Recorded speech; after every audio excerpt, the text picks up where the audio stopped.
नमस्कार। यक्ष प्रश्नको आजको यो संवाद श्रृङ्खलामा पनि तपाईलाई हार्दिक स्वागत छ। म राजेन्द्र बानिया। आजको यक्ष प्रश्नमा हामीसँग प्रश्नको जवाब दिन डाक्टर भीमार्जुन आचार्य हुनुहुन्छ। संविधानविद डाक्टर भीमार्जुन आचार्यसँग हामी सम्मानित सर्वोच्च अदालतले पछिल्लो पटक जे फैसला संसद विघटनका विषयमा गरेको छ र मुलुकको राजनीति अब जसरी अगाडि बढ्दैछ 13 दिनभित्र संसदको बैठक बोलाउनु पर्ने बाध्यात्मक अवस्थाका बीच नेकपाको राजनीति कसरी जान्छ, मुलुक कसरी अगाडि जान्छ लगायतका विषयमा आज 100 प्रश्न सोध्छौं डाक्टर भीमार्जुन आचार्यलाई। धन्यवाद। सबभन्दा पहिले यहाँबाट जाउँ। आजको 100 प्रश्नमा एउटा अपेक्षा त थियो, तर यति छिटो र मैले छिटो यस अर्थमा भनेको मानिसहरू 13 गतेभित्र 14 या 15 गतेभित्र फैसला आउँछ या फागुनको तेस्रो हप्तासम्म आउँछ, त्यस पछाडि मुलुक कता जान्छ भनिरहेका थिए। तर अचानक फैसला जसरी सर्वोच्च अदालतले सुनायो, तपाईका लागि त्यो कति अप्रत्याशित प्रत्याशित ठिकै? किनभने तपाईँ त अदालत जाने आउने सबै गरिरहनु हो। अहिले भने जस्तो खालको अनुरोध नै थियो। म तपाईँलाई सुरु कहाँबाट गरौँ भन्दा जति बेला यो मुद्दाको बेन्चको कम्पोजिसन भयो, त्यहाँ पनि केही शङ्का आशंका कुराहरू बाहिर आए। केही कानुन व्यवसायीहरूले त्यो बेन्च नै एउटा लार्जर उसमा जानुपर्छ भन्ने खालको माग राखे। त्यहाँ एउटा आशंका त्यो पोइन्टमा छ रह्यो। अनि दोस्रो यहाँले भन्नुभएको जस्तो जब संवैधानिक इजलासले नै हेर्ने भनेर बहसहरू प्रारम्भ गरियो, हामीले बहसहरू सुरु गऱ्यौँ, त्यति बेला चाहिँ कम्तीमा मैले एउटा ओपनिङ गर्ने मौका पाएँ। यो मुद्दामा चाहिँ मैले बहस गर्दाखेरि त्यो 5 जनामा मेजोरिटी चाहिँ संसदको पुनर्स्थापनमा जान्छ कि भन्ने खालको मैले महसुस गरेँ। त्यो बिचको एउटा फेज चाहिँ त्यसो रहन गयो। अनि बहस चल्दै गर्दाखेरि ओलीको पक्षमा यति, पुनर्स्थापन पक्षमा यति, तमाम खालका अनुमान शङ्का आशंकाहरू तथा एमिकस क्युरी यसरी बाँडियो। कानुन क्षेत्रमा बाहिर त्यो चाहिँ रहन गयो। अनि टुङ्गिसकेपछि फेरि नयाँ खालका र्युमरहरू आए। कोर्टले दुइटै गर्दैन, पुनर्स्थापन पनि गर्दैन, निर्वाचन सदर पनि गर्दैन, बिचको कुनै बाटोबाट जान्छ भने। अनि समयको हिसाबले यहाँले भन्दाखेरि पनि हामीले बुझ्दाखेरि 13 गते सामान्यतया आउँछ कि भन्ने खालको थियो। त्यसैले समयको हिसाबले यो अलिकति अनुमान गरेको भन्दा पहिले नै आयो। 3-2 को आकलन थियो, अनुमान थियो। त्यसमा चाहिँ 5 जना नै सर्वसम्मत भए। त्यो के भाव हुनसक्छ भने कि अब बहुमत एउटा रायमा जाने अवस्था भइसकेपछि अल्पमतमा रहेको न्यायाधीशहरूले चाहिँ सामान्यतया बहुमततिर जाउँ भन्ने पनि हुनसक्छ। अथवा उहाँले नोट अफ डिसेन्ट लेख्नु भएन, असहमति जनाउनु भएन। अब त्यो हिसाबले चाहिँ आयो र अब फैसला आइसकेपछि मैले यसलाई चाहिँ कमेन्ट गरेको छु। यसले त्यो धेरै महत्त्वपूर्ण छ। पहिलो कुरा त यसले संविधानको पवित्रतालाई यसले जोगाउने काम गर्यो। हामी त्यो संविधानको स्याङ्क्टिटी भनेर भन्छौँ, त्यो धेरै गहिरो र भित्री कुरा हो। त्यो चिज यसले जोगायो र न्यायालय स्वतन्त्र सक्षम छ भन्ने पनि एउटा सन्देश थियो। र समष्टिमा कोर्टसँग जुन 2टा विकल्पहरू थिए, त्यो मध्ये यो विकल्प नै उसको लागि, मुलुकको लागि चाहिँ उपयुक्त भावनाले उसले त्यसमा गयो। म यसलाई चाहिँ सम्मान नै गर्छु। तपाईले 3-2 को अवस्था हुन सक्थ्यो। जुन संवैधानिक इजलास थियो त्यहाँनिर न्यायाधीशहरू 3-2 मा बाँडिन सक्नुहुन्थ्यो, तर अन्ततः उहाँहरू सर्वसम्मत निर्णयमा जानुभयो भन्नुको अर्थ त्यस पछाडिका तपाईँका केही तर्क, तथ्य, तर्कना केही त थियो होला। अनि यसमा चाहिँ एउटा त प्रारम्भदेखि नै इजलासको जुन ढङ्गको कम्पोजिसन भयो र जुन खालका अभिव्यक्तिहरू प्रधानमन्त्री उहाँसँग जोडिएका समूहले दिने गर्थे, अब त्यसलाई एक ठाउँमा कनेक्ट गरेर हेर्दाखेरि चाहिँ एक खालको कन्फिडेन्स चाहिँ उहाँहरूको देखिन्थ्यो। त्यो सबबाट एउटा अनुमान के गर्न सकिन्थ्यो भने कि त्यो इजलासका 5 जना व्यक्तिहरू एकतिर एउटा विषयमा सहमत वा एउटै ठाउँमा यिनीहरू छैनन्, विभाजित छन् भन्ने कुरा चाहिँ अनुमान गर्न सहजै थियो।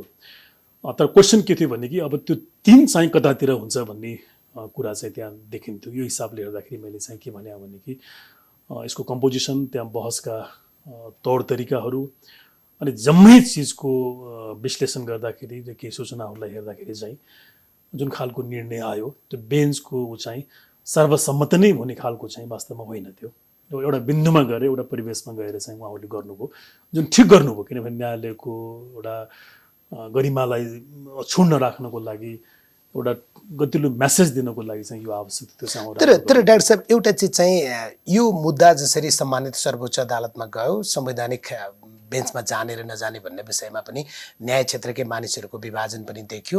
त्यहाँभित्रका एकजना न्यायाधीशको नामका विषयमा उहाँको विगतसँग जोडेर उहाँमाथि प्रश्न उठाइयो। अन्ततः उहाँले म यहाँ बस्दिनँ भनेर त्यहाँबाट निक्लने निर्णय पनि गर्नुभयो।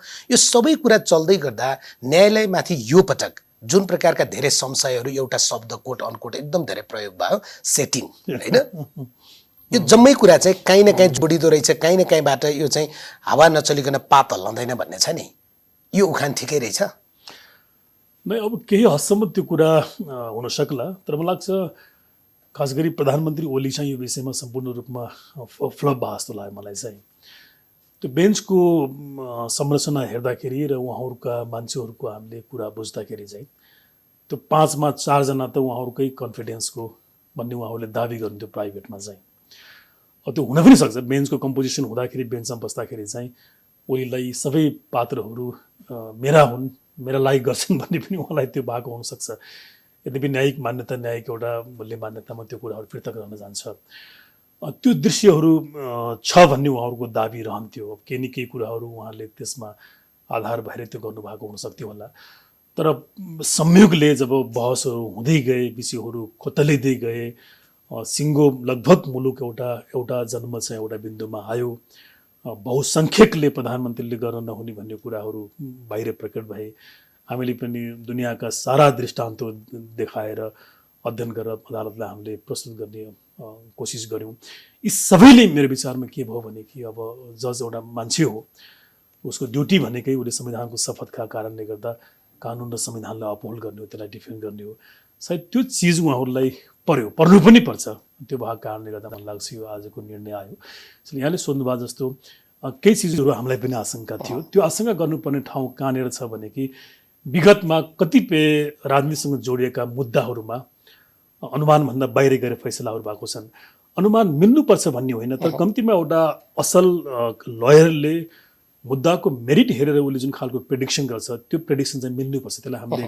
मुद्दाको प्रेडिक्टिबिलिटी भनेर भन्छौँ कतिपय बेलामा त वकिल आफै त्यो मुद्दा लडिरहेको हुन्छ मेरो मुद्दा मैले हार्छु भन्ने उसलाई थाहा हुन्छ तर व्यावसायिक धर्म निभाइरहेको हुन्छ त्यो पनि बाध्यता हुन्छ भन्दाखेरि त्यो प्रेडिक्सन नमिल्नु भनेको पनि त्यो फेयर होइन त्यो 100मा 100 मिल्नुपर्छ भन्ने होइन मैले कुरा गरेँ त्यो विगतलाई हेर्दाखेरि चाहिँ त्यो अनुभूति कहिले काहीँ अदालतले दिलाएको थियो मानिसहरूलाई शङ्का गर्ने ठाउँ छोडिदिएको अवस्था भएको हुनाले यसपटक त बिल्कुलै थियो नि भने अन्तिम सेकेन्डसम्म पनि मेरो विचारमा दुवै पक्षहरू नै सशङ्कित थिए आफ्ना आफ्ना खालको अनुमानहरू तर तपाईँले हेर्नुभयो भने खास गरी विराटनगरको कार्यक्रम र कञ्चनपुरको कार्यक्रम यो दुईवटा कार्यक्रम हेर्दा चाहिँ प्रधानमन्त्री केपी शर्मा ओलीको बोलीको जुन लय थियो त्यो करिब करिब परिवर्तन भइसकेको थियो र आफै प्रधानमन्त्रीको कुर्सीमा बसेर उहाँले भाषण गर्दै गर्दा पनि दिएको अभिव्यक्ति चाहिँ के थियो भने यदि सम्मानित सर्वोच्च अदालतले संसद विघटनलाई बदर गरिदियो भने हामी आन्दोलनमा जान्छौँ भन्ने ठाउँमा उहाँ पुगिसकेपछि धेरै मानिसहरूको आकलन चाहिँ के थियो भने संसद विघटन चाहिँ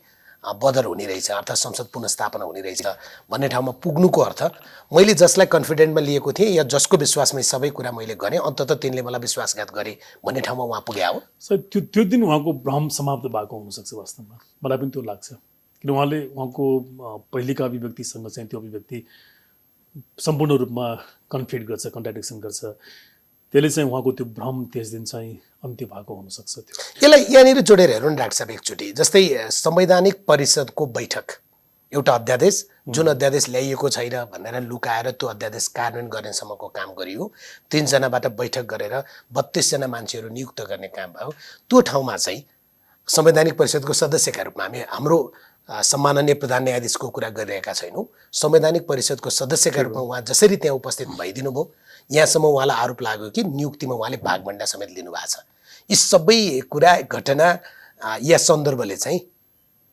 प्रधानमन्त्री केपी शर्मा ओलीको सायद आत्मबल बढाएको थियो पक्का हो प्रधानमन्त्री ओलीको आत्मबल बढ्नेमा धेरै कारणहरू के भइदियो भने कि उहाँ एकपटक होइन दर्जनौं पटक चाहिँ असंवैधानिक कामलाई टिकाउन उहाँ चाहिँ सफल हुनुभएको देखिन्छ वास्तवमा तपाईँले अलि लामो श्रृङ्खला यहाँले हेर्न सक्नुहुन्छ त्यो मध्ये पछिल्लो 2टा घटनाहरू हामी हेरौँ अध्यादेश ल्याउने जुन पृष्ठभूमि उहाँले तयार गर्नुभयो जसरी ल्याउनु भयो र कानुन र संविधानको विद्यार्थीको लागि त्यो परिकल्पना पनि गर्न मिल्दैन किनभने अध्यादेशले संसदले बनाएको कानुनलाई समेत तलमाथि गर्न सक्दैन जबकि त्यो अध्यादेशले त संविधानको प्रावधानलाई नै तलमाथि गरेको थियो संवैधानिक परिषदको संरचनालाई हेरफेर गर्ने काम गरेको थियो अब त्यस्तो चिज उहाँले गर्दाखेरि यहाँले ठिक भन्नुभयो अहिलेको संवैधानिक संरचनामा जहाँ प्रधान न्यायाधीश त्यसको एउटा मेम्बर हुन्छ ऊ बैठकमा बसेर त्यसलाई वैधता दिनु भनिसकेपछि त त्योभन्दा ठुलो सपोर्ट, त्योभन्दा ठुलो उहाँको लागि आत्मबल बढ्ने भन्ने कुरै भएन। अब यी सबलाई उहाँले विश्लेषण के गर्न बुझ्नुभयो भने कि अब यी सबै चिज मेरा लागि बनेका हुन् र मेरा कन्फिडेन्समा छन् भन्ने यिनीहरूले जहिले मैले जे निर्णय गर्दा पनि यिनीहरूको हातमा निर्णय प्रक्रिया हुँदा साथ दिन्छन्। तर के बुझ्नु भएन भने राजनीतिमा वा यस्तो खालको परिवेशमा म स्वयं बेवकुफ पनि बनिराखेका हुन सक्छु भन्ने कुरालाई उहाँले कहिले पनि हेक्का राख्नु भएन। जुन शक्तिले उहाँलाई संसदलाई विघटन गर्नको लागि उकास्यो त्यसले मलाई उपयोग गरेको हुनसक्छ भन्ने कुरा उहाँले बुझ्नु भएन।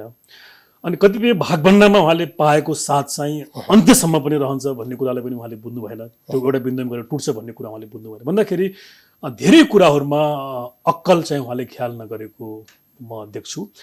एउटा त उहाँका कदमहरू असंवैधानिक भएको कारणले गर्दा अब यो नीति यो परिणाम उहाँले भोग्नु त छँदै थियो। तर असंवैधानिक गरेर पनि गलत काम गरेर पनि हामी कहाँ टिक्ने प्रवृत्ति भएको मुलुकमा चाहिँ उहाँ पनि टिकिराख्नु भएको थियो तमाम घटनाहरूमा। यसपटक चाहिँ उहाँ नराम्रोसँग पल्टेकै जस्तो लाग्छ, उतार्नु चाहिँ पर्छ। उहाँमाथि विश्वासघात भयो जसले उहाँलाई प्रयोग गरे उनीहरूको हिसाबबाट हेर्दाखेरि उहाँले चाहिँ गतेलीसँग दनक खानुभएको हो र विश्वासघात भएको जस्तो लाग्छ मलाई चाहिँ। तपाईँले भनेको जसले उहाँलाई साथ दिएका थिए भनेको त्यो चाहिँ हाम्रै रामशाह पत्तिर हो कि हाम्रो सरहद मैले बाहिरको कुरा गरिराखेको छु। मैले यो विघटनको कदम जुन ओलीले लिए त्यो घटनामा ओली एक्लै छन् भन्ने कुरा चाहिँ मैले परिकल्पना गर्दिनँ। र 5 गते उनले यो संविधानमाथिको यो मैले कु भन्ने शब्द प्रयोग गरेका थिए, पुस 5 गते। त्यसको भोलिपल्ट मैले AP1 मा दिएको अन्तर्वाद यहाँ हेर्नु मैले भनेको छु ओलीलाई अब ओलीको हातबाट यो मुलुकमा चुनाव हुनै दिँदैन, त्यो सम्भवै छैन र ओलीलाई अब एक्लाउने प्रक्रियाहरू सुरु हुनेछ र उनी एक्लिएर उसको समापन हुनेछ भन्ने खालको मैले अभिव्यक्ति दिएको थिएँ। मलाई लाग्छ चिज त्यही नै हो। यसलाई अलिकति खुलेर अझ खुलेर स्पष्ट गरिदिउँ। तपाईँले सरहदभन्दा बाहिर हो भनिसके पछाडि केपी शर्मा ओलीका पछिल्ला केही कदममा खास गरी प्रमुखको मध्यरातको नेपाल मन्त्रणादेखि लिएर यी सबै घटनाक्रममा उहाँलाई उचालेर संसद विघटनसम्मका काम गर्न लगाइयो र अन्तत अर्को पक्षलाई साथ दिएर उहाँलाई साँच्चै नै समाप्त गर्न त्यही शक्ति लाग्यो। उहाँले यो जम्मै चाकाचुलीको खेल पत्तै पाउनु भएन, यसरी बुझ्दा भयो? त्यो बुद्ध धेरै हदसम्म ठिक हुन्छ जस्तो लाग्छ मलाई चाहिँ। भारतले फेरि पनि नेपालमा माइक्रो म्यानेजमेन्टको आफ्नो उपस्थिति देखाइ छोड्यो। अब यो पछिल्लो घटनामा उसको पनि बाध्यता हुनसक्छ। हेर्नुहोस्, दुईवटा घटना अलिकति फरक छ। यहाँले भन्नुभएको जस्तो विघटनको उसमा त म फेरि रिपिट गर्न चाहन्छु, ओली एक्लैको तागत उनको एक्लै बुद्धिले चाहिँ यो काम सम्पन्न हुन सम्भवै छैन। एउटा कुरा साँचो कुरा के हो भने कि संविधानमा तमाम कमी कमजोरी छन्, त्यसको बावजुद पनि नेपाल एउटा लयमा अगाडि बढिराखेका थियो। त्यत्रो महामारी भयो, कोभिड भयो, यी सबका बावजुद पनि हामी टिकेको थियौँ, हामी सस्टेन गरेको थियौँ, एउटा लयमा मुलुक गइरहेका थियौँ।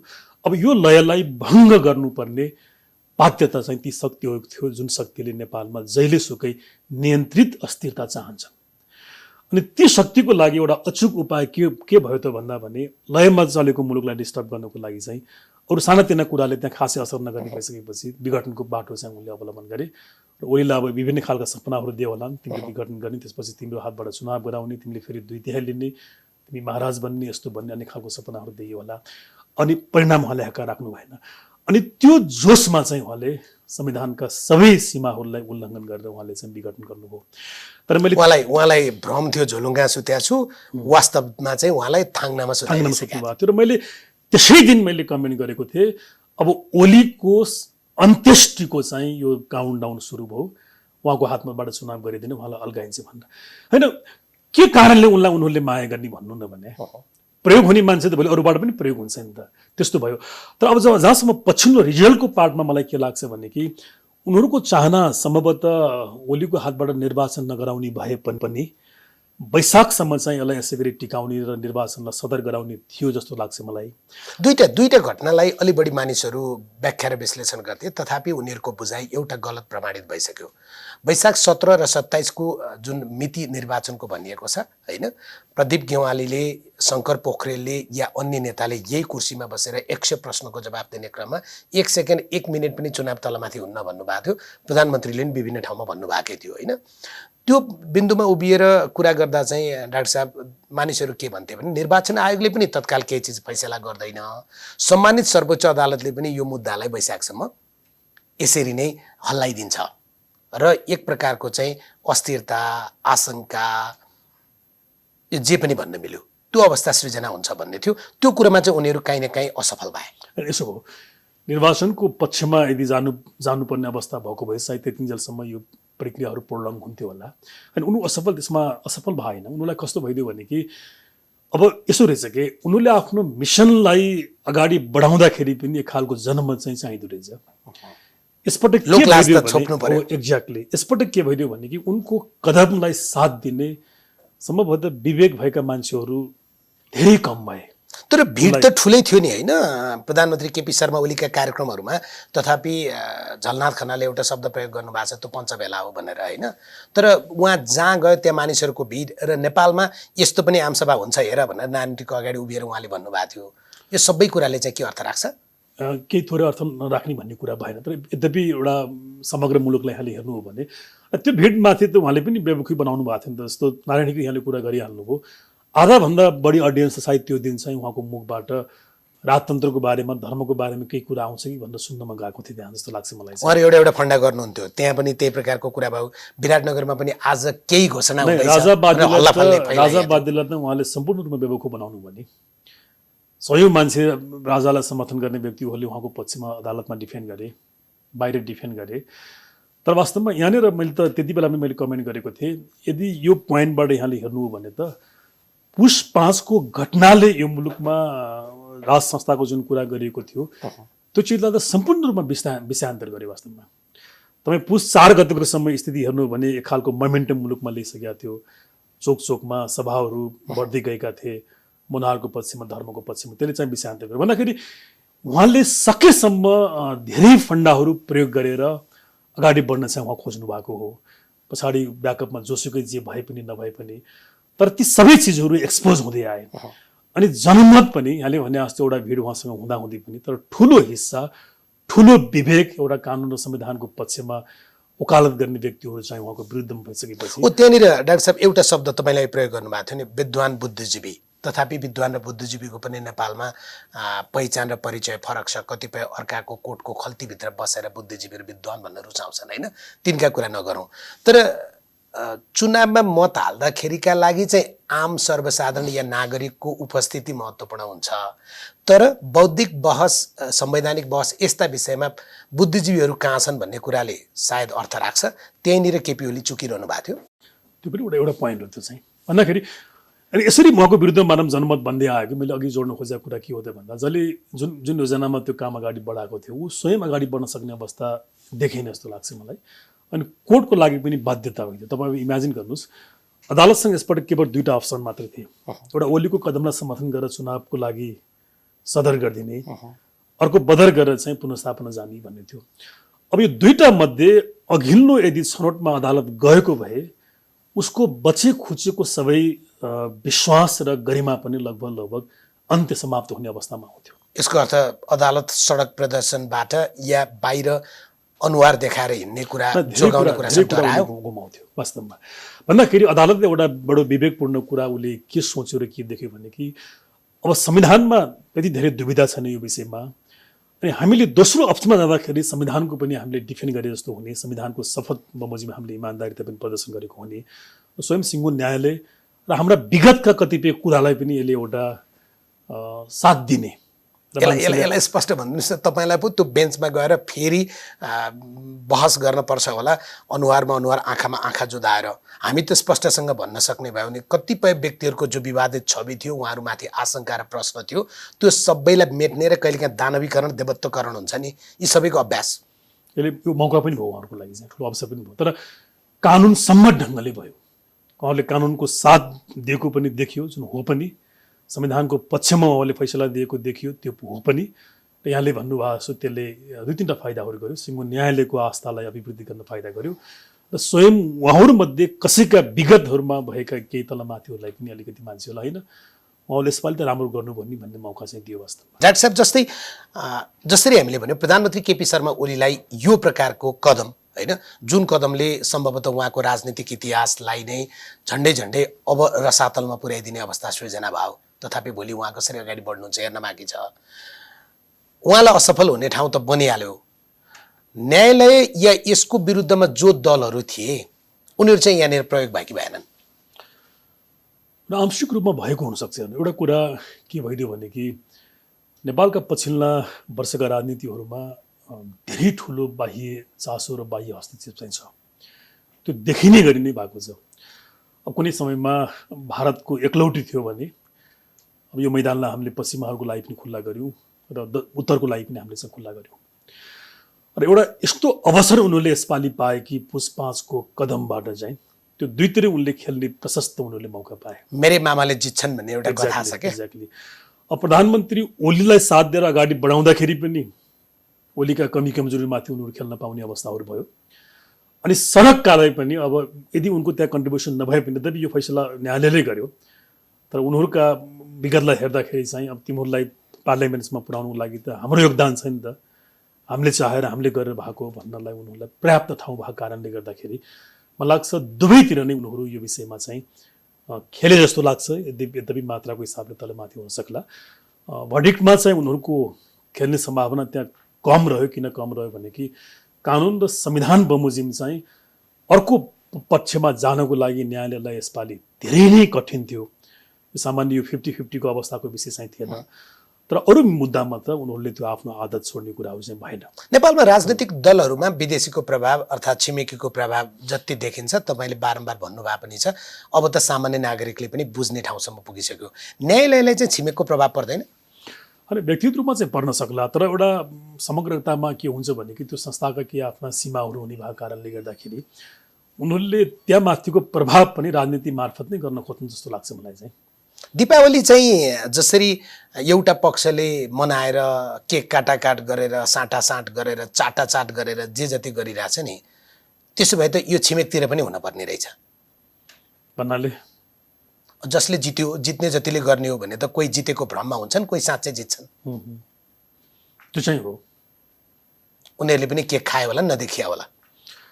अनि यसो हुनसक्छ भने जस्तो के देखिन्छ भने उनीहरूले त दुई साइडतिर खेल राख्ने हो नि त। उनीहरूले दुई साइडतिर खेल्ने हो। अब जो प्रिभेल गर्छ त्यो मैले मेरो कारणले गर्दा भनेर उनीहरूले क्रेडिट लिने हो।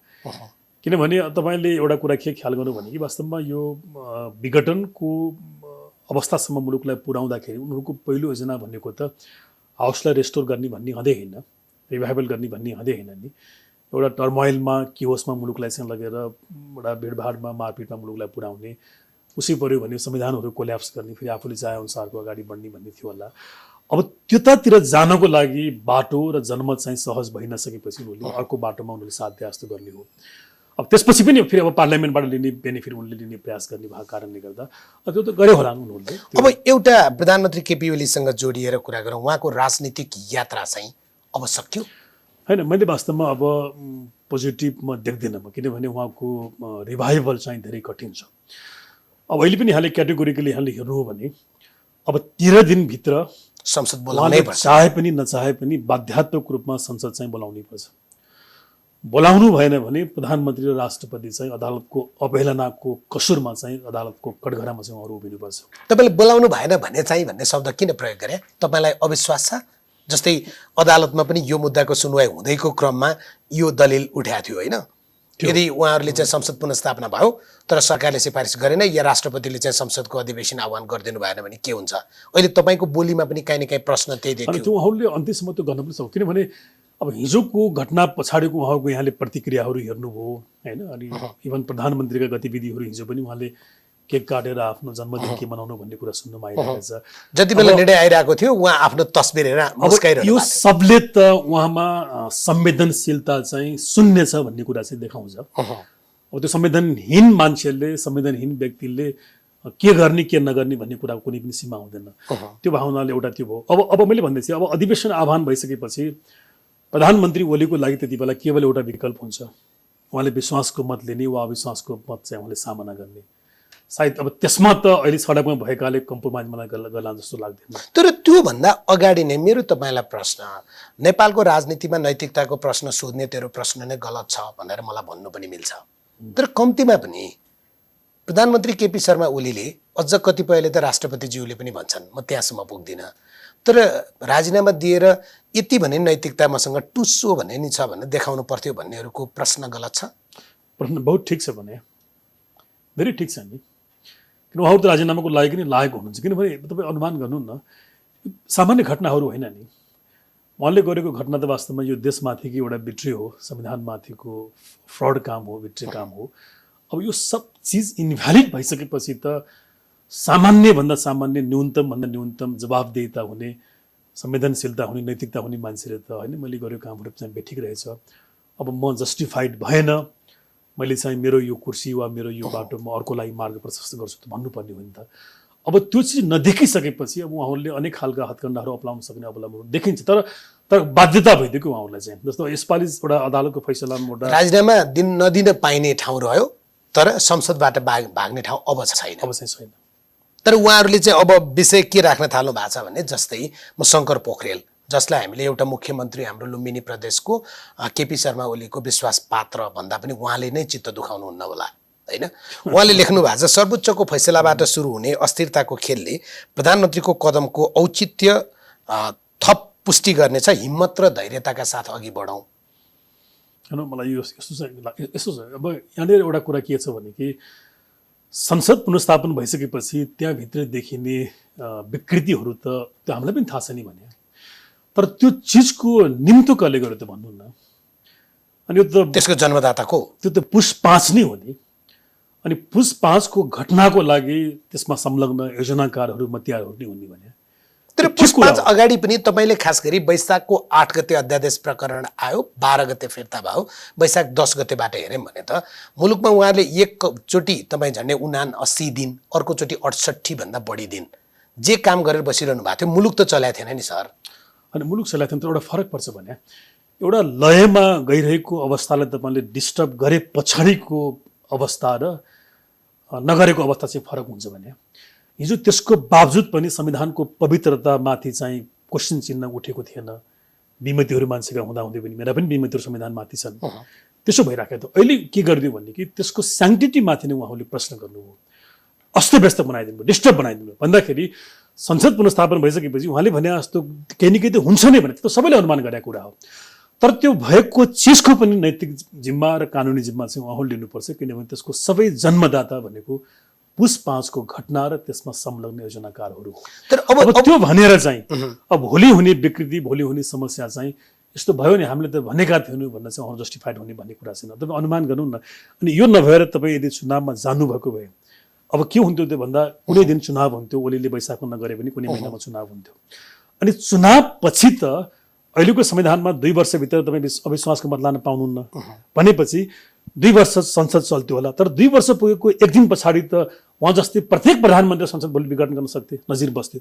भन्दाखेरि हाम्रो जेनेरेसनको सम्पूर्ण जिन्दगी अर्थात् यो संविधान जीवित रहेसम्म यो देशले 5 वर्षको पार्लियामेन्ट चाहिँ देख्न पाउने थिएन। 48 साल पछाडि जुन प्रकारका घटना नियमित रूपमा भइरहेको हुन्थ्यो त्यो भने अहिले चाहिँ के भइदियो भने कुनै न कुनै हिसाबले संविधानको पवित्रता तपाईँले जोगाउनु भयो।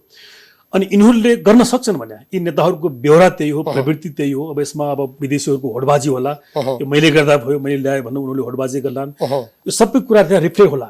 तर त्यो चिज त के हुन्छ भने फेरि तपाईँ एउटा लय समाउन सक्नु हो भनेलाई दण्ड गर्ने त हामीसँग पछि एउटा रेगुलर चुनावमा ठाउँ छ नि त भने। तपाईँले यी नेताको प्रवृत्तिको कुरा गर्दै गर्दा एकजनाले सामाजिक सञ्जालमा लेख्नु भएको छ, मिठो छ, प्रतिगमन अब निख्रियो भन्ने ठान्नु भएको छ। कठै किन त्यस्तो हुन्थ्यो? ओली, दाहाल र देउवा नेपाली राजनीतिको मैदानमा रहेसम्म नयाँ नयाँ डिजाइनका प्रतिगमन चलिरहन्छन्। हाम्रा नेताका प्रवृत्ति, उहाँहरूको नियत र उहाँले अहिलेसम्म गरेको कर्मको बारेको अभिव्यक्ति होइन त यो? पक्का हो, त्यो हुनसक्छ भने त्यो। तर अब हुनसक्छ भन्दा चाहिँ तपाईँले अर्को बाटोमा जान सक्ने हामीसँग अब 13 दिन पछाडि जस्तै एकछिनलाई तपाईँहरू म मानौँ उहाँले अविश्वासको प्रस्ताव सामना गर्नुभयो, यो कार्यक्रम हामी रेकर्ड गर्दासम्मको उहाँहरूको अभिव्यक्ति सुन्दा त्यही लाग्छ, उहाँको अविश्वासको प्रस्ताव चाहिँ असफल भयो अर्थात् उहाँलाई हटाइयो। त्यस पछाडि नयाँ प्रधानमन्त्री चयनको प्रक्रियामा हामी जाँदा नेकपा भन्ने दल चाहिँ के हुन्छ कानुन त?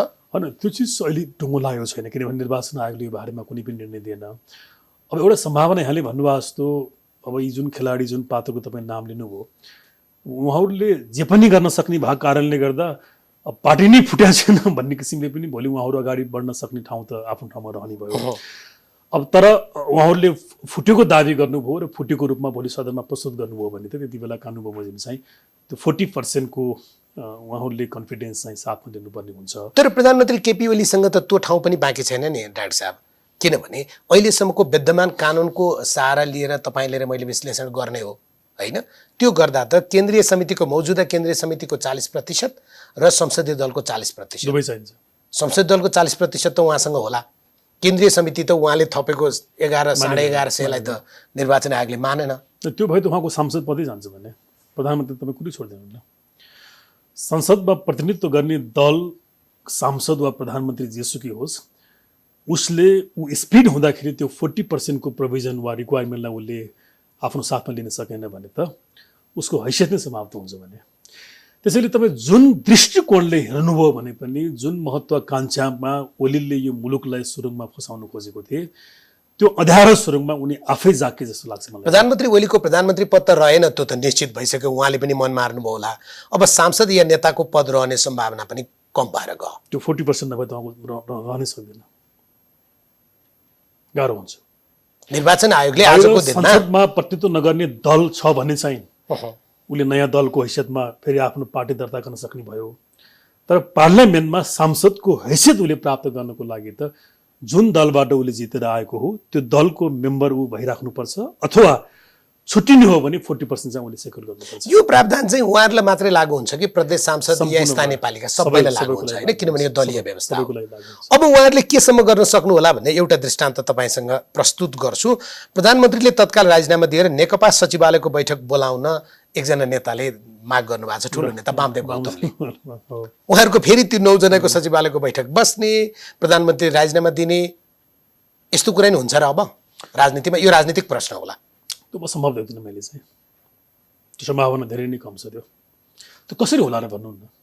नेकपा एउटै नहुँदाका बखतमा त निर्वाचन आयोगको भूमिका, अब निर्वाचन आयोगले कि आधिकारिक दल केपी शर्मा ओलीले नेतृत्व गरेको हो भनिदिनु पर्यो, अन्यथा त उहाँसँग त पुष्टि गर्न सक्ने अब केही चिज बाँकी छैन। केही पनि बाँकी छैन भने न आयोगले वास्तवमा पहिले नै भन्नुपर्थ्यो। विवादहरूमा गइसकेपछि आयोगले भनेन, उसले पनि आफ्नो संवैधानिक धर्म चाहिँ निर्वाह गरेन, अब भन्दा पनि हुन्छ। तर यहाँले भन्नुभयो जस्तो त्यो कुनै पनि आधार छैन भने अब नयाँ निर्वाचन लड्नको लागि नयाँ दल खोल्न सक्ने अधिकार चाहिँ नहुने भयो।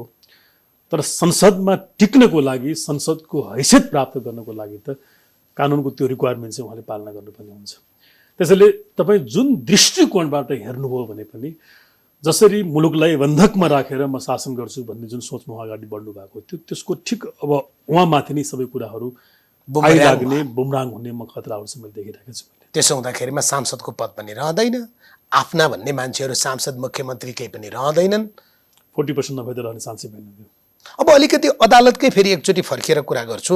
अदालतले एउटा शब्द, म ठ्याक्कै त्यही शब्दमा गइन आशयमा जान्छु, अहिलेको अवस्थामा चुनाव महँगो हुन्छ, चुनावमा जान अनुपयुक्त हुन्छ भन्ने आशयको जुन कुरा गर्यो नि, अदालतले यी प्रकारका विषय बोल्ने हो र? होइन, यसमा कस्तो भएको थियो भने त्यो बसमा हामीले पनि एउटा कुरा उठाएको थियौँ। यसमा चाहिँ प्रधानमन्त्रीको तर्फबाट डिफेन्ड गर्दाखेरि आएका तर्कहरू के थिए त भन्दा, प्रधानमन्त्रीले फ्रेस म्यान्डेटको लागि निर्वाचन किन भन्न सक्दैन, निर्वाचन भनेको सबैभन्दा लोकतान्त्रिक विधि हो, प्रजातान्त्रिक विधि हो भन्ने खालको त्यहाँ आर्गुमेन्टमा आएको थियो। यसमा हामीले डिफेन्ड के गरेका थियौँ त भन्दा, त्यो हुनुको लागि पनि पहिलो कुरा त कानुन र संविधानले के भन्छ भन्ने कुरा हो। अनि अहिले उसले हाउस विघटन गरेको भनेको उनको आन्तरिक दलको कलहले गर्दाखेरि आफ्नो पदको रक्षाका लागि उनले गरिरहेका छन्।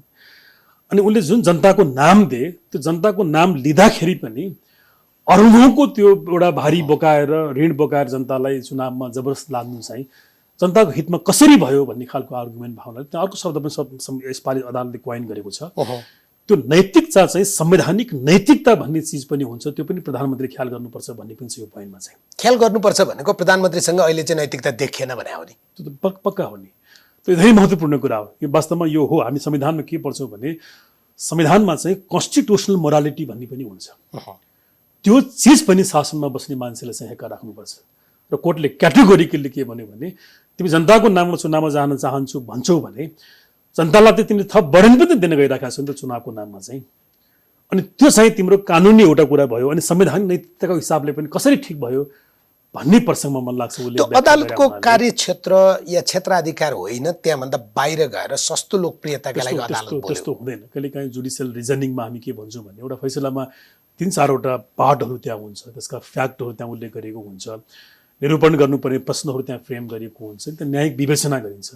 अब न्यायिक विवेचना गर्दाखेरि यस्ता प्रसङ्गमा आउँछ नि, त्यसलाई हामीले प्रासङ्गिक कथन भन्न भन्छु हामीले अनि लास्ट मैले ठहर खण्ड चाहिँ गर्छु। त्यसो भए त अदालतले प्रयुक्त गरेको भाषामा उभिएर या आशयमा तपाईँ र म उभिएर संवाद गऱ्यौँ भने त तिमीले संसद विघटन गर्न या चुनावमा जान भनेर जुन विषय उठायौ या जुन निर्णय गर्यौ त्यो असंवैधानिक त छँदैछ, मुलुकको आजको आवश्यकता अनुसार पनि होइन र नैतिक पनि कदम होइन भनेको त्यो त राष्ट्रपति र प्रधानमन्त्री दुवैलाई लागू हुन्छ। अदालतले नै अनैतिक करार गरिदिने भने त यो त राजनीतिमा त बडो महत्त्वपूर्ण कुरा हो।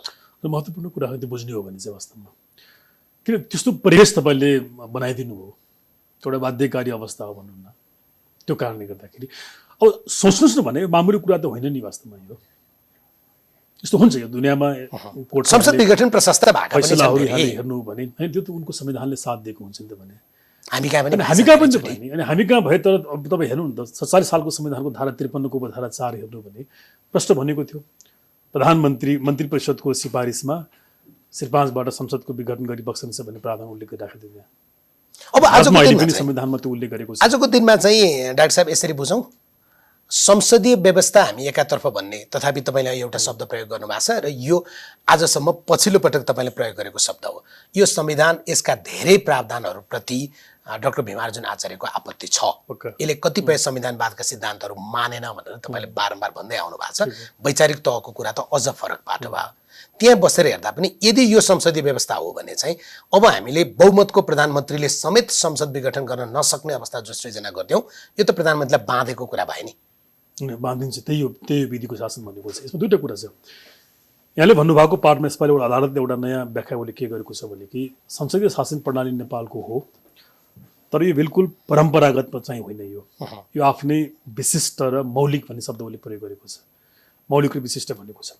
त्यो मौलिक र विशिष्ट संसदीय शासन प्रणाली भन्नुपर्ने आवश्यकता के भयो भने कि यहाँले भन्नुभयो जस्तो कतिपय पार्लियामेन्ट्री फर्मको डेमोक्रेसीमा प्रधानमन्त्रीहरूलाई निशर्त हाउस डिजोल्युसन गर्ने चाहिँ प्रेरोगेटिभ पावरहरू दिएको देखिन्छ। एकचोटि अदालतमा कुरा उठाएको थियो नि, विशिष्ट अधिकार, असीमित अधिकार। त्यो होइन भन्दै कोर्टले बेलायतमा, तर बेलायतले पनि लेसन लर्न गरेर चाहिँ उनीहरूको एउटा फिक्स टर्म एक्ट पार्लियामेन्ट उनीहरूले लगे। त्यो अहिले पनि रिभ्यूको चरणमा छ, विवादको चरणमा पनि त्यो आइरहेको छ।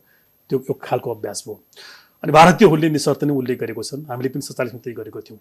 तर अहिलेको हाम्रो संविधानमा हामीले के गर्यौँ भने यस्तो प्र्याक्टिस बाहिर पनि छ भने जापानमा यहाँले हेर्नु भने स्वयं हाउसले रेजोल्युसन पास गर्नुपर्छ, इजरायलमा स्वयं हाउसले रेजोल्युसन पास गर्नुपर्छ। यस्तो थुप्रै इक्जाम्पलहरू छ।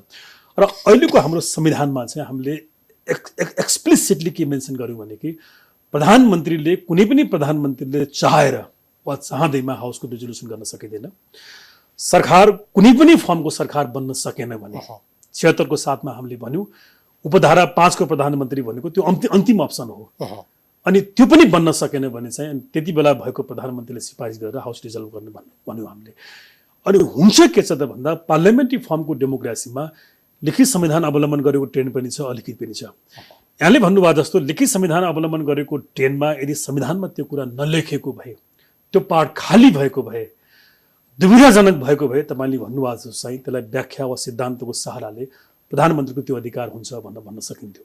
तर यहाँ चाहिँ हामीले क्याटेगोरिकली के लेखिदिउँ भने कि सरकार गठन हुन सक्ने सम्भावना भएसम्म चाहिँ विघटन गर्न नपाउने भनेर भन्यो। अनि लेखिसकेपछि लेखेको कुरा पनि प्रिभेल गर्दैन, सिद्धान्त प्रिभेल गर्छ भन्ने हो भने त लेख्नु किन पर्यो? तर मसँग मानौ 138 सांसदको विश्वास मसँग छ, म सरकार चलाउन्न, म अर्को चुनावमा जान्छु। अब यो पनि भन्न पाइएन होइन? अनि यो त कहिले पनि भन्न पाइँदैन। के अधिकारले भन्ने मलाई भन्नुहोस् त। हो त्यही त हो नि दम्भ अहङ्कार भन्ने। म बहुमत सांसद बोकेर बसेपछि डाक्टर साहब एकछिनलाई 138 सांसद म बोकेर बसेको छु भने धारा 76(1) को प्रधानमन्त्री म हुँ। अब 2 भन्दा पछाडि जाने सम्भावना रहेन, किनभने त्यसले विश्वासको मत त भोलि पुष्टि नै गर्दैन। म 138 सम्म आएर बसेको गर्छु। 55 मा झन्डै त्यस्तै अवस्था भएको थियो नि गिरिजाप्रसाद कोइरालाको। यसमा कस्तो हुन्छ भने तपाईँले अघि भन्नुभएको जुन ठाउँमा प्रधानमन्त्रीलाई प्रेरोगेटिभ पावरको रूपमा संसद विघटन गर्न दिइन्छ, त्यसको तर्क, त्यसको लजिक के हो त भन्दा यदि उसले हाउसमा मेजोरिटी उसले होल्ड गर्न सकेको अवस्था मानव थिएन, रहेनछ र मैले यति कार्यक्रमहरूमा अगाडि मैले लन्च गर्न खोजेँ, इम्प्लिमेन्ट गर्न खोजेँ, तर मेरो मेजोरिटी नभएको कारणले गर्दा, मसँग आवश्यक स्ट्रेन्थ नभएको कारणले गर्दा मैले यो कार्यक्रम अगाडि बढाउन सकेन। म फेस म्यान्डेटमा गएर म बढी मत ल्याएर म यो काम गर्न सक्छु, चाहन्छु भन्ने हिसाबमा चाहिँ रिजोल्युसन गर्ने हो। अनि अब बहुमती भएको मान्छेले अनि के भन्दा तपाईँ मसँग 64% पनि छ भनिरहने, अनि के भन्न जान्ला भन्नु त, मलाई के पुगेन भन्न जाने काम गरेर दिएनन् भन्नुभएको छ। अनि अथवा भन्नुभएको थियो। त्यसपछि भोलि पनि त्यही त होला नि त भन्ने काम गर्नु चाहिँ त उहाँको असक्षमता भयो नि त नम्बर 1। अब सेकेन्ड यहाँले सोध्नु भयो जस्तो चाहिँ मसँग बहुमत थियो अरू बन्न सक्ने अवस्था त थिएन भन्ने कुरा चाहिँ त्यो चिज बाहिरको कुनै पनि एबिसिडी व्यक्ति वा अदालतले भन्न सक्ने कुरा हुँदैन। त्यो चिज पार्लियामेन्टले टेस्ट गर्ने हो। त्यो भएर हामीले संविधानमा के गर्यौँ भने क्रमशः हामीले अर्डरमा लेख्यौँ। हामीले 76-1 मा बहुमतको प्रधानमन्त्री बन्छ। 2 वर्षपछि विश्वास अविश्वासको मत आयो भने त्यो बाहिर जान्छ। अनि हामीले 2 वा 2 भन्दा बढी दलको समर्थनमा हामी अर्को सरकार बनाउँछौँ। त्यो पनि बनेर विश्वासको मत लिएन भने हामी बहुमत दलकोमा जान्छौँ भन्दाखेरि त्यो सबै प्रयोग सबै टेस्ट त पार्लियामेन्टले गर्न पाउनु पर्यो नि त। अनि त्यो टेस्ट गर्दाखेरि यहाँले भने जस्तो पार्लियामेन्टले बनाउनु पर्दैन, राष्ट्रपतिले बनाइन्छ नि भने त्यो 30 दिनको लागि त्यो विश्वासको मत नलिएसम्मको लागि। अब एउटा त्यसो भए यो बीचमा चलेको अर्को बहस थियो। हामीले संविधानका विभिन्न ठाउँमा संसदीय व्यवस्था भन्दै लेख्यौँ र कतिपयले के भन्यो भने संसदीय व्यवस्था भनेको संसदले चाहँदाखेरिमा प्रधानमन्त्रीलाई आफ्नो नियन्त्रणै भन्ने शब्द भने होइन र प्रधानमन्त्रीले चाहँदाखेरिमा संसद विघटन गरेर जान सक्ने, प्रधानमन्त्रीसँग संसदीय व्यवस्थामा असीमित अधिकार भन्छौँ नि हामी होइन। अब यो चिज चाहिँ पुष्टि भएन, हाम्रो संसदीय व्यवस्था चाहिँ फरक खालको भयो होइन। त्यो बुझाइ नै फरक कुरा हो। पहिलो कुरा त कुनै पनि डेमोक्रेसी वा पार्लियामेन्ट्री फर्ममा असीमित अधिकार भन्ने नै हुँदैन। लिमिटेड गभर्मेन्ट हो, त्यो शब्द अहिले पनि त्यो फैसलामा लेखिएको छ सीमित सरकार भन्ने चाहिँ लिमिटेड गभर्मेन्ट हो। संविधानवादमा संविधानको सुप्रिमेसी हुन्छ, असीमित भन्ने रहेन। बरु क्वेसन के हो भने कि पार्लियामेन्ट्री फर्मको डेमोक्रेसीमा चाहिँ यदि प्रेसिडेन्ट छ भने प्रेसिडेन्ट चाहिँ क्याबिनेटप्रति अकाउन्टेबल हुने, क्याबिनेट पार्लियामेन्टप्रति अकाउन्टेबल हुने, पार्लियामेन्ट पिपुलप्रति अकाउन्टेबल हुने र पिपुल चाहिँ सोभरेन हुने भन्ने व्यवस्था हो। अनि के मानिन्छ भने पार्लियामेन्टले कन्फिडेन्स दिएसम्म मात्रै त्यो अफिसमा रहन्छ क्याबिनेट भन्ने मान्यता राख्छ। क्याबिनेट युनिटमै ऊ निर्माण हुन्छ अनि युनिटमा चाहिँ ऊ आउट हुन्छ, ऊ चाहिँ त्यहाँ टुट्दैन त्यहाँनिर। अनि कतिन्जेलसम्म त्यो अफिसमा बस्न पाउँछ त भन्दा जुन दिनसम्म पार्लियामेन्ट उसलाई कन्फिडेन्स दिन्छ भन्ने कुरा हो। त्यो भएको कारणले गर्दाखेरि हामीले बुझ्दिन आवश्यक छ नेपालले अवलम्बन गरेको व्यवस्था भनेको एक्जिक्युटिभ वा प्राइम मिनिस्टरको सुप्रिमेसीको व्यवस्था होइन, प्राइम मिनिस्टर व्यवस्था पनि होइन नेपालको, क्याबिनेट सिस्टम हो हाम्रो पार्लियामेन्ट्री फर्मको। त्यो भएको कारणले गर्दा पार्लियामेन्ट नै त्यसको क्रिएसर भएको कारणले गर्दा, पार्लियामेन्टले क्रिएसन गर्ने भएको कारणले गर्दा जुन बेला मन लाग्यो म त्यो पार्लियामेन्टलाई विघटन गरिदिन्छु भन्ने त्यो ठिक हुन्छ। त्यसैले अहिले आधुनिक यो व्यवस्था बुझ्नु भएकै रहन्छ होइन, अनि उहाँको टिमले बुझे जस्तो लाग्दैन नि। त्यसैले नेपालमा त होइन, प्लिज आजको डेमोक्रेसीमा सायद दुनियाँको कुनै पनि उसमा चाहिँ यस्तो असीमित अधिकार प्रधानमन्त्रीलाई दिएको चाहिँ छैन। इन्डियाको संविधानमा हुँदाखेरि पनि केही त्यसको दुरुपयोगहरू भए त्यो अहिले पनि त्यहाँ डिबेट छ त्यहाँनिर। जस्तै कतिपयले केशवानन्द भारतीको मुद्दा पछाडि चाहिँ यो तपाईँहरूले अदालतमा पनि अलिअलि पेश भएर कुराकानी भएको थियो जस्तो लाग्छ मलाई होइन। त्यहाँ बेसिक स्ट्रक्चरको उनीहरूले कुरा गरे हो केशवानन्द भारती 1973 को मुद्दामा चाहिँ। अब एकदमै ब्ल्याङ्क चेकमा पार्लियामेन्टको डिजोल्युसनको तिनीहरूको एक्सट्रिम इक्जाम्पल त चरण सिंहको मुद्दामा हो। चरण सिंह गजब के भयो भने कस्तो नेता होला त्यो, एक दिन पनि पार्लियामेन्टमा नगएर उसले हाउस डिजल्भ गरिदियो कि। त्यस्तोलाई पनि त्यहाँ सदर गरेका चाहिँ दृष्टान्त छन्, तर उनको संविधानमा चाहिँ त्यहाँ लेखेको छ त्यहाँ प्रधानमन्त्रीले चाहिँ उसको रिकमेन्डेसनमा प्रेसिडेन्टले हाउस डिजल्भ गर्ने भनेर भन्दा एक त कन्टेक्स्ट र संवैधानिक व्यवस्थाहरू फरक हुने भए अनि समानता भने कति बेला हुन्छ भन्दा संविधानमा यदि त्यो कुरा मौन छ लेखेको छैन भने अनि यहाँले भन्नुभयो जस्तो उसका सिद्धान्तका कन्भेन्सन कुराहरू चाहिँ हुन्छ, हामीले त लेख्यौँ नि भन्ने कुरा छ। डाक्टर साहब, अब कतिपय मानिसले अस्थिरताको कुरा गरेका छन्, कतिपयले अब मुलुक संविधान जोग्यो, अब हामी स्थिरतातर्फ जानुपर्छ, अदालतले चाहिँ संविधानवादलाई चाहिँ कम्तीमा पनि बलियो बनाइदियो भन्दै गर्दा हाम्रो न्यायालय बलियो भयो, संविधान बलियो भयो, संविधानको आयु बढ्यो। अब न्यायालय त रहन्छ नै, यसमा कुनै विवादै भएन। अब संविधानको आयु चाहिँ मलाई लाग्छ अझै पनि यसको एक्टरहरूमा नै डिपेन्ड गर्छ। अब पुनस्थापित संसदमा जुन एक्टरहरू त्यहाँ भोलि प्रेजेन्ट हुनेछन्, जुन दलहरू त्यहाँ प्रेजेन्ट हुनेछन्, उनीहरूले यो जनताको तागतमा, संविधानको बलमा, न्यायालयको भर्डिक्टको बेसमा चाहिँ हामी यहाँ आयौँ, हामी जनताप्रति सम्मान, संविधानप्रति जवाब दियौँ भन्ने कुरा बुझेर अगाडि बढ्यो भने एक खालको शान्तिले सास फेर्ने अवस्थाहरू आउँछ। अब हामी हिजो पनि कसैका पेड थियौँ, आज पनि पेड हो, हामीलाई यहाँ चाहिँ अहिले हाम्रै मिसनवालाहरूले हामीलाई यहाँसम्म पुर्याइदिएका हुन्, हाम्रो जवाब दिएता ती प्रभु मालिकप्रति नै हुनुपर्छ भन्ने खालको बुझाइबाट उनले काम गरे भने चाहिँ अवस्था चाहिँ वर्स हुन्छ। यो सडकमा आन्दोलन गर्दैखेरिमा नेपालमा यत्रो चाहिँ घटना घटेको छ, छिमेकी तिमी के हेरिरहेका छौ भनेर खुल्लमखुल्ला आह्वान गरे पछाडि त मान्छेले शङ्का त गर्छन् नि। अब यिनीहरू त लाचारी, यिनीहरू त बेवकुफ नलायक हुन् नि भने तपाईँ यही घटना तपाईँ हेर्नु नि यहाँनिर। तर तपाईँ देश त बेवकुफ नलायकहरूलाई त बुझाउँदै हुनुहुन्छ।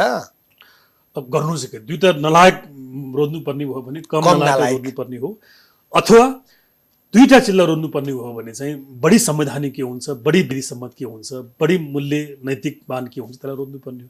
बाध्यता, म सहमत छु, यी दुईटै नलायक हुन्, डिग्रीमा चाहिँ फरक छ। तर यसपालि बाध्यता के भइदियो भने हामीले गरेको डिफेन्स चाहिँ यो प्रचण्ड र यो नेपालको पक्षमा होइन भने संविधान विधिको उसको साङ्गीतिक पक्षमा चाहिँ हो।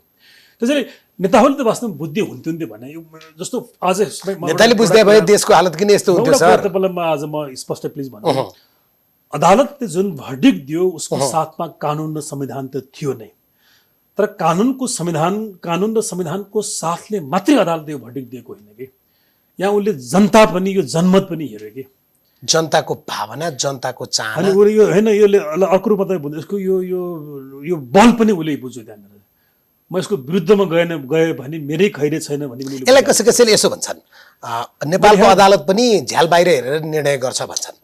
खैर, अब मैले यहाँ भन्न खोजेँ के भने कि कोर्टले जुन भर्डिक्ट दियो नि यहाँनिर, त्यो भर्डिक्टको पछाडि यो जनताको तागत पनि त्यहाँ जिम्मेवार छ भन्न खोजेँ मैले कि कानुन त छँदैछ। तर भोलि के हुन्छ हो भने यो चिजलाई नेताहरूले बुझ्दै रियलाइज गर्दै कहाँ आपत्ति छ ल? उनीहरूले बुझ्ने सन्दर्भकै कुरामा एकजनाले लेख्नुभयो क्या, यो तपाईँको मेरो भाषा जस्तो लाग्छ, जनताको भाषा जस्तो लाग्छ, त्यसकारण म उद्धृत गरिरहेको छु।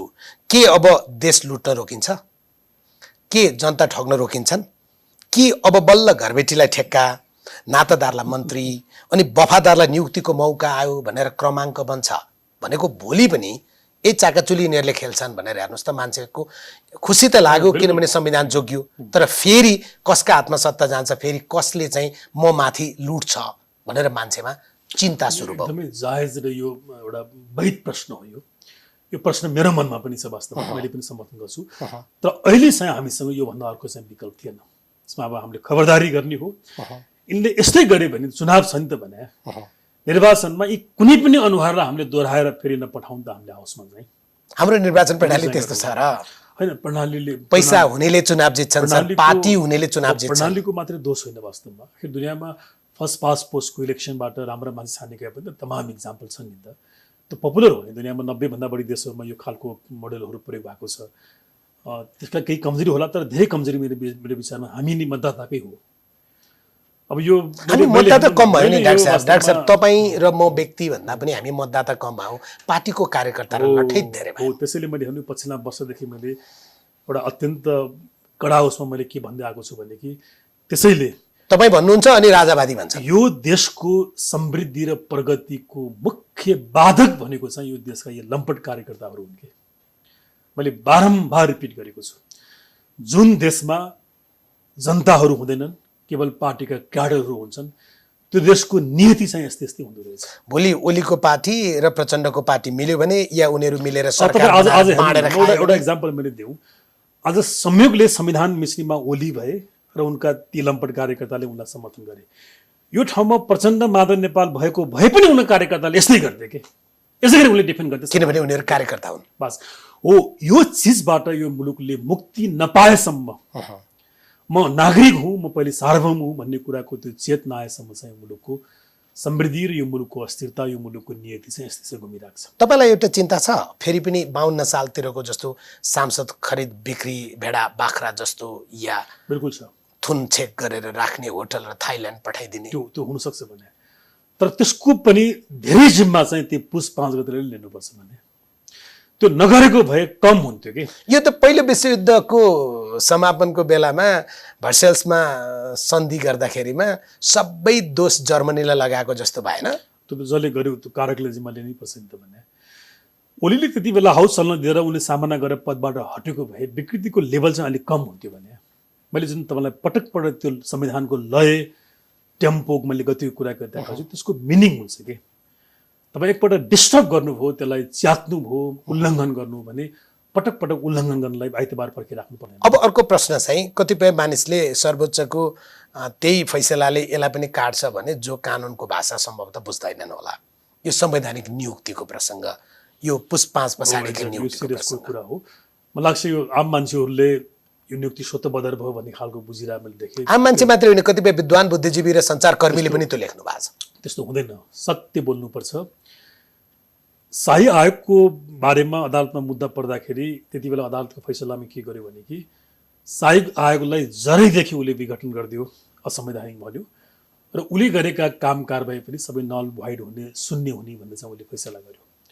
तर हिजोको फैसलामा यहाँले ख्याल गर्नुभयो प्रधानमन्त्रीको सिफारिसमा त्यो मिति तोकेर त्यो मितिको सिफारिस र त्यसको आधारमा राष्ट्रपतिले गरेको विघटन र त्योसँग सम्बन्धित सम्पूर्ण काम कारबाही मात्रै उत्प्रेषणको आदेशले बदर गरेको भनेको छ। त्यसैले आजको दिनसम्म पनि त्यो नियुक्तिहरू चाहिँ यथावत छन्, बदर भएका छैन। नयाँ सरकारले गर्न सक्छ अब होइन या नैतिकताको आधारमा राजीनामा दिन सकिन्छ। होइन, त्यसलाई बदर गर्ने केवल दुईटा कानुनी उपाय हुन्छ। एउटा अदालतले मुद्दा विचार दिन्छ, दोस्रो चाहिँ पुनर्स्थापित संसदले यदि त्यहाँ विशेष कानुन बनाएर त्यो नियुक्तिलाई निष्प्रभावी उसले यदि घोषणा गर्यो भने त्यो बेला मात्रै बदर हुन्छ। आजको दिनसम्म चाहिँ स्वतः बदर पछि भएको। त्यसो भए अहिलेसम्म तपाईँहरू झन्डा छ भने झन्डा, डन्डा छ भने डन्डा, तागत छ भने तागत प्रयोग गरिरहनुहोस्, तपाईँहरूको पदघा चाहिँ होइन। उहाँहरू त्यसैमा भलाइ छ, उहाँहरूलाई मुलुकलाई जे भए पनि उहाँहरूको भलाइ त्यसैमा छ। अर्को चाहिँ अब राष्ट्रपतिले राजीनामा दिनु भएन भने हामी महाभियोग लगाउँछौँ या प्रचण्डले चाहिँ अहिले हामीले त्यो विषय सोचेका छैनौँ? अब मलाई के लाग्छ भने त्यो गर्ने ठाउँ त अहिलेको संसदलाई हुने नै छ। हामीले संविधानमै लेख्दै छौँ, संविधानमा हामी लेखेका छौँ र अब अर्को हिसाबले हेर्दाखेरि पनि यद्यपि हामीले अवलम्बन गरेको यो पार्लियामेन्ट्री यो पद्धतिमा चाहिँ राष्ट्रपति नाम मात्रको भएको कारणले गर्दा उनले गर्ने सबै काममा मन्त्री परिषदले जवाबदेही हुनुपर्छ भन्ने सिद्धान्त हो। तर कतिपय घटनामा चाहिँ उहाँ प्रधानमन्त्रीको एउटा मतियारको रूपमा प्रस्तुत भएको कारणले गर्दा उहाँलाई संसदले त्यो गर्नको लागि डिजर्भ चाहिँ गर्छ। तर म यो नेपालमा राष्ट्रपतिलाई महाभियोग लगाइयो धारा 101 हैन। तर म यो तपाईलाई के लाग्छ? मलाई यो हिम्मत हाउसले गर्ला जस्तो लाग्दैन, किनभने राजनीतिक एउटा चलखेलहरू। तर नेपालमा एउटा अनौठो संस्कृति हाम्रो छ डाक्टर साहब, खेद्नु पर्यो भने चाहिँ हामी ओह्रालो लागेपछि मृगलाई बाछाले पनि लाग्छ। त्यस्तो त उहाँहरू लागेको हुनुहुन्छ भने बास नभएर भन्दाखेरि प्रधानमन्त्री राष्ट्रपति दुईटै नै त्यो पदमा बस्नको लागि अवश्य लागेको हुनुहुन्न। राजीनामा दिनुहुन्न भने महाभियोगको प्रावधान डिजर्भ गर्नुहुन्छ। तर अब यिनीहरू पनि त अब कति नैतिक हुने, कति यिनीहरूसँग गर्छ भन्ने कुरा हो नि त। भने अर्को चाहिँ अहिले हामीले कुरा गऱ्यौँ नि, एउटा संवेदनशील विषय राजनीतिक दलको नेता या प्रधानमन्त्री भइसकेको मान्छेलाई पार्टी नहुने सन्दर्भ र अहिले अध्यादेश ल्याउने तागत आफ्नो हातमा अझै 12 दिन बाँकी। यस्तो अवस्थामा प्रधानमन्त्री ओलीले राजनीतिक दल विभाजन सम्बन्धी अध्यादेश ल्याउन सक्नुहुन्छ? त्यो एउटा गम्भीर प्रश्न यहाँले गर्नुभयो, त्यसलाई रुल आउट गर्न चाहिँ कठिन छ त्यो। तर अब त्यसको एउटा इमिडिएट खतरा के छ त भन्दा अब 13 दिनभित्र संसद बस्नुपर्ने भएको कारणले गर्दाखेरि हाउस खुलेपछि त्यसलाई प्रोड्युस गर्नुपर्छ 60 दिन। त्यसैले गर्दा अब त्यो कति हेक्का राख्नुहुन्छ, नभए तपाईँले भने चाहिँ एउटा अन्तिम ओलीबाट हुन सक्ने हरकत चाहिँ यो बाँकी चाहिँ म देख्छु। मैले अर्को हरकतको पनि कुरा गर्छन् नि मान्छेहरू, अझ हिजो दिनभरि त्यो बढी चर्चामा पनि रह्यो, कहीँ सेना देख्यो भने हो सङ्कटकाल लागिहाल्यो कि भन्ने प्रकारको त्यस्तो सम्भावना देख्नु भएको छ? चाहना हुनसक्छ, तर त्यसको लागि संविधानले यसपालि अब्जेक्टिभ ग्राउन्डको उसले कुरा गरेको छ। त्यो सब्जेक्टिभ रूपमा होइन कि अब्जेक्टिभली त्यो अवस्थाहरू त्यहाँ मिट भयो भने मात्रै लाउन सक्ने भावनाले त्यो अवस्था भएन। एउटा संयोगले यो सङ्कटकाल लगाउन सकिँदैन, कुनै ठाउँ छैन अहिले चाहिँ। उहाँले त्यो दुष्प्रयास नगरे पनि हुन्छ, नगरे उहाँको लागि हित हुन्थ्यो। त्यसो गर्दा उहाँको सत्ता लम्बिन्छ? सत्ता लम्बिँदैन, उहाँको व्यक्तिगत जीवन अलिकति सुरक्षित हुन्छ। व्यक्तिगत जीवन सुरक्षित त बालकोटमा गएर बसेपछि भइहाल्छ होला। मैले उहाँको कुनै लाइफको मैले थ्रेटको मैले कुरा गरे होइन कि जिउनको लागि त केही न केही इमान भन्ने चिजहरू यति पैतालामा भए पनि केही त बस्नुपर्छ नि त। भने सबै खरानी सबै नाङ्गिनु हो भने त बाँच्न गाह्रो हुन्छ नि। घुँडामुनिसम्म भए पनि पानी छ जस्तो लागेको छ, जोगिनुपर्छ भने कहीँ जोगिनुपर्छ। फेरि यसो हो नि त भने उहाँलाई आज हामीले यो भन्ने मौका उहाँले हामीलाई दिनुभयो। उहाँले राम्रा काम गरेका पनि विगतमा थुप्रै घटनाहरू त्यसलाई पनि त हामीले होइन नक्सा निकाल्दा हामीले सल्युट भनेका थियौँ। हामीले गरेका थियौँ। 15 दिनमा उहाँले चाहिँ एसिड पीडितहरूका लागि अध्यादेश मार्फत कानुन ल्याउनु भयो, हामीले सल्युट भन्यौँ। कर्मको लागि आज हामीले कमेन्ट गरिरहेका छौँ। त्यसले मेरो चाहना के छ भने कि अझै पनि उहाँले केही ठाउँ बाँकी राखिदिनुहोस्, अझै पनि पदबाट राजीनामा दिनुहोस्। तपाईँलाई हामी त्यसलाई समर्थन हामीले गर्छौँ। अझै पनि अहिले भने जस्तो ती तमाम खालका हरकतहरू खुराफाती कामहरू तपाईँ नगरिदिनुहोस्। सामूहिक आत्मालोचना गर्दै एकता अझै मजबुत भएको घोषणा गरिदिए भने नेपाली राजनीतिमा असम्भव र नसम्भव भन्ने के छ र भने आजको मेरो समाज चाहिँ सबैभन्दा एउटा गाँठी प्रश्न गर्नुभयो। यो त यो संसारभरिको कम्युनिस्टमा चाहिँ यो हुन सक्ने कुरा हो। चाहिँ यो हेर्नुहोस्, दुईटाले मुठी उठायो भने चाहिँ यो हाम्रो महान एउटा फेरि एकता हो। परिस्थितिलाई हामीले मूल्याङ्कन गरेर विशेष परिस्थितिमा चाहिँ हामी एक हुने हो। यो चिज चाहिँ यो खस्ला र झर्ला अनि खाउला भनेर बसेका देउबाजी लगायतको लागि चाहिँ यो चिज चाहिँ मेरो विचारमा खतरनाक हुनसक्छ वा यो चिज चाहिँ उनीहरूले हेक्कासँग राखेको हुन्छ। ल तपाईँ ठिक भन्नुभयो, किनभने यो मैले भन्दा नि कसैले लेख्नु भएको थियो, उहाँलाई दिनुपर्छ क्रेडिट। मेरो दिमागमा यो वास्तवमा यो कुरा हिजो अस्ति आएको थियो। आजको दिनसम्म टेक्निकल्ली यो पार्टी चाहिँ फुटेको छैन र भोलि अब के भन्नु, यो त कस्तो हुँदो रहेछ भन्ने कम्युनिजममा यद्यपि कृपया त्यहाँ अत्यन्तै चाहिएको अध्यक्ष र प्रधानमन्त्री पद थियो, त्यो दुईटा दिनुभयो भने त कुरा गर्छु, जोड्छु यहाँनिर चाहिँ इमान्दार जीवन समर्पण गर्ने देश जनताको लागि भन्ने कम्युनिस्टहरू मुलुकमा हुनुहुन्छ, उहाँहरूप्रति मेरो श्रद्धा छ। तर फेरि पनि यो कस्तो खालको यो आइडियोलोजी हुँदो रहेछ भने चीनमा माओले तेस्रोको चौथो स्वास्नी बिहा गरिसकेपछि उनको त्यो स्वास्नीलाई हेर्ने दृष्टिकोण नमिलेर पार्टी फुट्याएको छ कि तेस्रो। अनि त्यसै गरी मिलेका पनि त्यहाँ कुनै पनि खालको त्यहाँ सब्सटेन्टिभ चिजहरू चाहिँ चाहिँदैन कि। त्यो दुईटाले मुठी उठायो भने चाहिँ हामीले यो परिस्थितिको विस्तारवादीहरू अनि आदि इत्यादिहरू 54 सालमा वामदेव गौतम 1 नम्बर भ्रष्टाचारी हो भनेर खुला मञ्चमा जसले करार गर्नुभएको थियो नि, एउटा समयकालमा गएर उहाँ मन्त्री हुँदा उहाँको सल्लाहकार बन्नुभएको थियो। तर यो चिज भयो भने चाहिँ मेरो लागि चाहिँ त्यो अनौठो अचम्म चाहिँ हुने छैन। हस्, तपाईँलाई धेरै धन्यवाद, शुभकामना। तपाईँको जे प्रकारको काम चलिरहेछ, बोलिरहनु भएको छ जनताका पक्षमा, देशका पक्षमा, धन्यवाद। किनभने यहाँले एउटा यो प्लेटफर्मबाट थुप्रै मुलुकका एउटा जल्दाबल्दा विषयहरू मुलुकलाई आवश्यक हुने एउटा खुराक पस्किराख्नु भएको छ। म यसको लङ्गिभिटीको यो कार्यक्रमको दीर्घायुको पनि कामना गर्छु। धन्यवाद। यक्ष प्रश्न डाक्टर भीमार्जुन आचार्यसँगको कुराकानीसँगै आजका लागि सकिन्छ। नमस्कार।